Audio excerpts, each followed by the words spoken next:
Shalom saudara. Saya berdoa pada hari ini kiranya Tuhan melindungi saudara, memagari saudara, menjagai saudara dengan keluarga sehingga baik-baik adanya. Kita bersyukur pada Tuhan, hampir 2 bulan lebih masa pandemi ini, walaupun kita tidak bisa kemana-mana, ada di rumah, namun kalau semua dalam keadaan baik, saudara baik, keluarga saudara baik, dan semua tercukupi sekalipun tidak berlimpah. Saya tahu itu kemurahan Tuhan. Saat ini kita akan mendengarkan firman Tuhan, dan saya undang saudara, kita mari berdoa. Kami datang kepadamu pada saat ini Tuhan, ingin mendengarkan kebenaran firman Tuhan, dan kami berdoa, mari Engkau jamah kami, Engkau lawat kami, arahkan pikiran kami kepada firman-Mu, buka hati kami buat firman-Mu, dan kami rindu firman-Mu ini menjadi kenyataan, menjadi realita dalam kehidupan kami di masa-masa ini. Kami sambut firman-Mu dalam nama anak-Mu Yesus, kami berdoa mengucap syukur. Kita yang percaya katakan amin. Judul firman Tuhan pada saat hari ini saya sampaikan, Allah adalah kekuatanku. Judulnya adalah Allah adalah kekuatanku.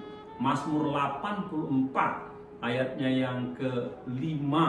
Kalau dalam Alkitab online atau aplikasi itu ayat yang ke-6. Firman Tuhan katakan demikian, berbahagialah manusia yang kekuatannya di dalam Engkau, yang berhasrat mengadakan ziarah. Sekali lagi saya baca, berbahagialah manusia yang kekuatannya di dalam Engkau, yang berhasrat mengadakan ziarah.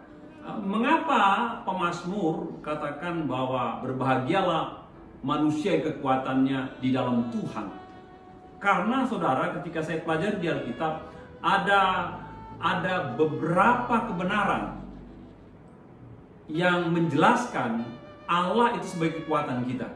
Yang pertama itu adalah Allah sanggup melindungi kita.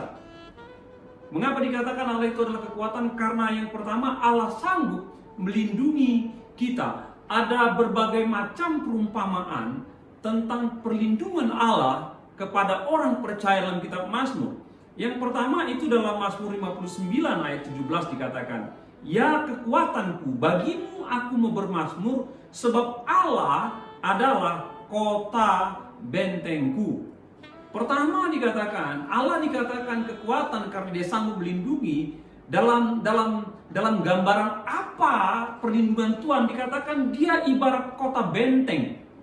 Kota benteng itu bicara mengenai sebuah kota yang sekelilingnya ada tembok yang tinggi, ada tembok yang tebal yang melilit kota itu, sehingga dengan tembok itu seperti benteng sifatnya, maka kondisi kota yang dikelilingi tembok seperti benteng itu susah ditembus oleh musuh meskipun mendapatkan serangan, mendapatkan gempuran dari kekuatan pasukan terhebat sekalipun.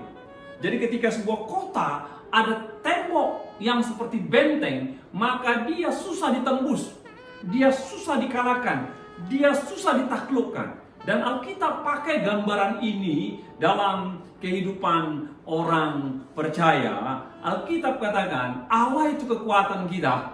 Mengapa dikatakan Allah kekuatan kita? Dia sanggup melindungi kita. Seperti apa gambaran perlindungan Tuhan buat saudara? Engkau dikatakan dilindungi Tuhan ibarat kota yang ada bentengnya.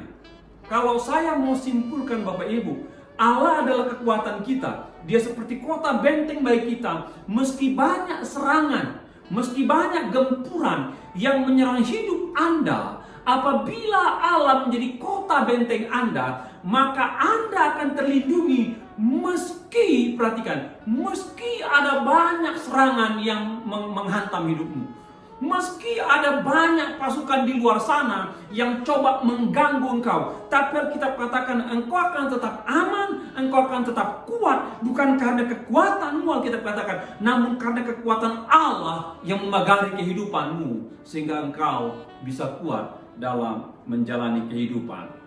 Gambaran kedua tentang daripada Tuhan sebagai perlindungan kita, itu dikatakan ia seperti gunung batu. Mazmur 62 ayat 7 dikatakan, pada Allah ada keselamatanku dan kemuliaanku, gunung batu kekuatanku, tempat perlindunganku ialah Tuhan. Tempat perlindungan musuhku ialah Tuhan.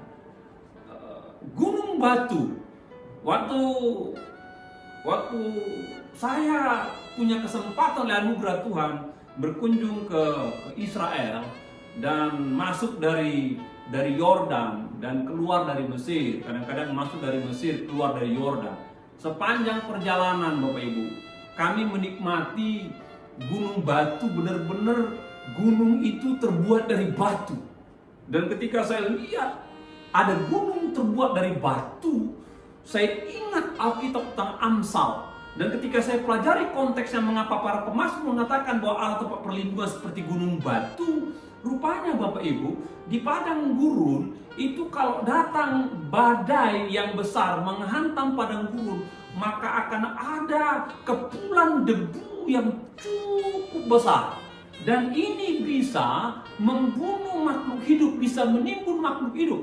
Dan cara satu-satunya orang-orang zaman dulu untuk terhindar daripada maut, dari badai pasir, maka mereka akan berlari mencari gunung batu. Dan mereka akan bersembunyi di balik gunung batu. Jadi kalau badai pasir datang dari barat, maka mereka sembunyi di sebelah timur. Ya, kalau badai datang dari sebelah timur, mereka sembunyi di sebelah barat. Jadi ketika mereka bersembunyi di balik gunung batu, maka badai pasir ini menghantam batu. Sekalipun dikatakan badai pasir ini kuat sekalipun, tapi badai pasir angin kencang tidak akan bisa mengalahkan gunung batu, tidak akan bisa memindahkan gunung batu, tidak akan bisa menghancurkan gunung batu. Gunung batu tetap tegak sampai perhatikan badai itu reda. Dan orang-orang yang bersembunyi di balik gunung itu akan tetap selamat. Alkitab katakan demikian kehidupan orang percaya. Allah adalah kekuatan. Mengapa dikatakan Allah kekuatan? Dia tempat perlindungan. Seperti apa digambarkan dia tempat perlindungan? Dia ibarat gunung batu.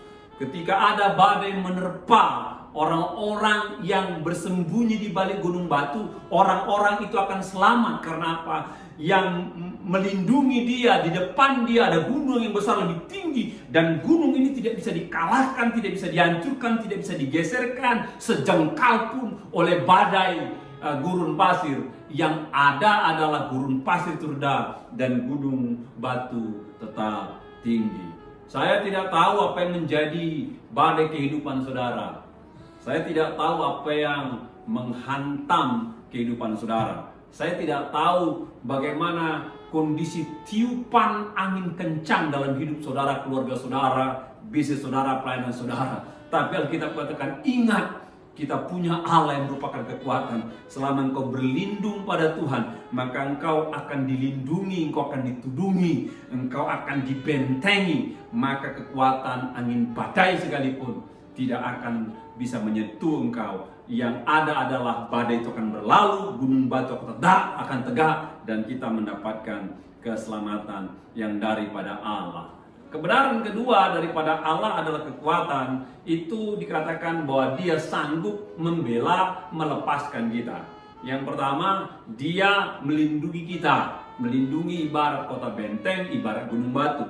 Yang kedua, dia sanggup membela, melepaskan kita. Mazmur 18 ayat 17 dikatakan, yang melepaskan aku dari musuhku yang gagah dan dari orang-orang yang membenci aku, karena mereka terlalu kuat bagiku.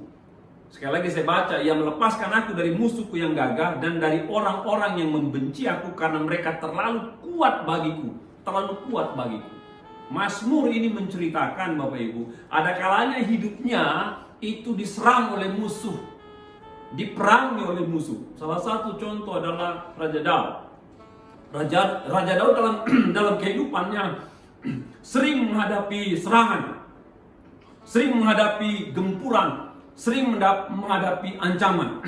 Ancaman yang paling menyesakkan bagi Raja Daud ketika Saul yang adalah rajanya, yang adalah mertuanya sendiri, ingin membunuh dia. Bayangkan, Daud saat itu jenderalnya Saul, tapi Saul itu jealous, cemburu karena apa? Dia berhasil. Lalu Saul berikhtiar ingin membunuh Daud, sementara Daud adalah anak mantu sekaligus jenderalnya. Lalu kita katakan Daud nggak berdaya. Dia dikejar-kejar oleh Saul, dia diintip oleh Saul, dia ingin dibunuh. Semua kekuatan militer dikerahkan oleh Saul untuk mengejar Daud, menangkap Daud, ingin membunuh Daud. Namun Alkitab katakan demikian, Bapak Ibu, tak satu pun upaya usaha daripada Saul berhasil menyentuh Daud. Boro-boro menangkap dia, menyentuh Daud. Yang ada adalah Daud pernah potong jubah Saul ketika ada di sebuah gua. Namun Saul nggak sanggup menyentuh Daud. Mengapa demikian? Karena Daud menjadikan Tuhan itu kekuatannya yang sanggup melepaskan dia, membela dia dari siapa? Dari orang yang lebih kuat daripada dia, dari orang yang lebih berkuasa daripada dia, dari orang yang lebih punya kemampuan daripada dia. Bapak Ibu yang kasih dalam Tuhan, Allah adalah kekuatan kita. Kalau zaman dulu orang berperang dengan musuh yang kelihatan, Bapak Ibu, bisa dilihat, ya, bisa dihitung, bisa diukur, dan kita bisa lihat, bisa ukur. Dan kalau kita lihat terlalu banyak, maka apa cara yang kita perbuat? Ya, melarikan diri. Ya, itu cara. Tapi zaman sekarang saya mau bikin konteks pandemi ini. Ada sebuah musuh kekuatan yang tidak terlihat, namanya virus, melanda semua manusia. Berlaku buat siapa saja, mengincar siapa saja, mengintip siapa saja. Yang luar biasanya kita nggak bisa deteksi, kita nggak bisa antisipasi, kita nggak bisa ukur, Bapak Ibu. Dalam kondisi itu kita bingung bagaimana caranya. Kita coba proteksi diri, kita coba jaga jarak, kita coba upayakan untuk tetap di rumah. Namun dalam kondisi ketidaktahuan, bisa saja dia ada di pasar, bisa saja ada di jalan, bisa saja ada di lingkungan. Namun bagi orang percaya, saya ingin saudara punya iman bahwa ada Allah yang menjadi kekuatan saudara.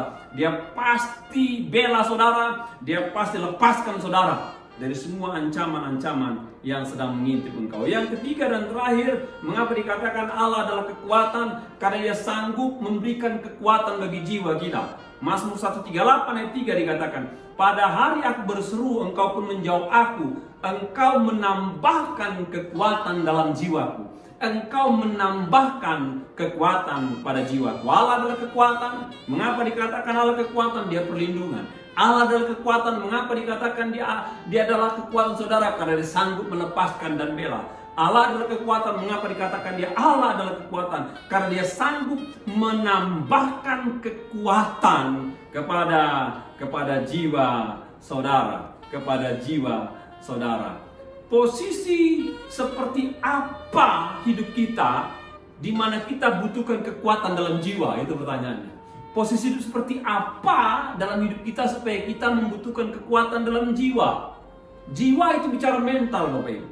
Jiwa itu bicara manusia dalam, manusia batiniah. Dan sebagaimana tubuh fisik saudara bisa lemah, butuh kekuatan, maka tubuh rohani saudara juga, tubuh rohani saudara, manusia dalam saudara juga bisa lemah, kita katakan. Dan kalau dia lemah, maka kita katakan ada Allah yang sanggup berikan kekuatan pada jiwa saudara, menginjeksi kekuatan ilahi pada jiwa saudara. Ada dua hal yang sering terjadi, mungkin tiga hal yang sering terjadi bagaimana orang bisa lemah secara mental, secara jiwa. Yang pertama, dalam posisi tertekan. Orang-orang yang tertekan itu alami beban berat, sehingga orang ini mudah lelah, mudah tak berdaya, emosinya stabil, emosinya labil. Dan orang kalau dalam kondisi tertekan, Bapak Ibu, itu gampang sekali sakit, gampang sekali emosi, gampang sekali burnout, bosan. Dalam posisi itu Alkitab katakan, engkau tidak boleh menyerah. Ingatkan dirimu bahwa ada sumber kekuatan yang namanya Allah. Kalau engkau berseru, maka dia bisa berikan kekuatan ketika engkau tertekan. Yang kedua, ketika posisi dirimu dalam keadaan sesak.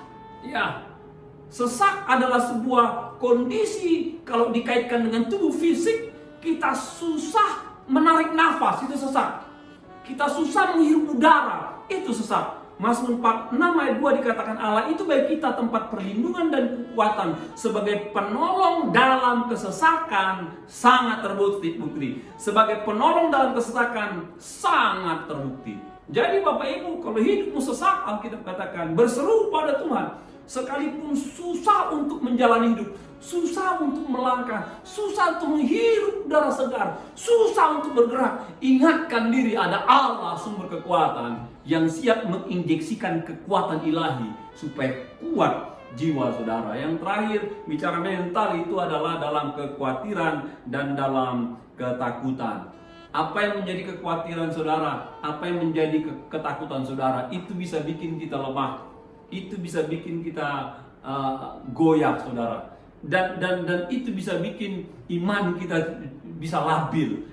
Dan biasanya ketakutan, kekhawatiran itu seringkali permainan pikiran kita, membayangkan sesuatu yang buruk akan terjadi, cepat apa lambat pasti terjadi. Sementara kita menunggu itu terjadi, kita takut, kita khawatir. Dan saya percaya nggak ada orang yang senang takut dan khawatir. Namun Alkitab katakan bagi orang percaya, engkau berseru pada Tuhan. Ketika engkau menanti dalam ketakutan dan kekhawatiran sesuatu yang buruk terjadi, engkau tunggu Tuhan, engkau berdoa pada Tuhan, maka Allah akan berikan engkau kekuatan pada jiwamu. Dan engkau pasti bisa melaluinya, melewatinya. Allah adalah kekuatan. Jadikan dia tempat perlindungan. Jadikan dia tempat perlindungan bagaikan benteng dan gunung batu. Allah adalah sumber kekuatan. Ingatkan diri, dia sanggup melepaskan, membela saudara dari segala serangan musuh yang paling kuat, paling berkuasa. Allah adalah kekuatan. Yakin dan percayalah, dia sanggup memberikan injeksi kekuatan pada jiwamu. Ketika engkau tertekan, ketika engkau sesak, ketika engkau takut, dia kekuatan.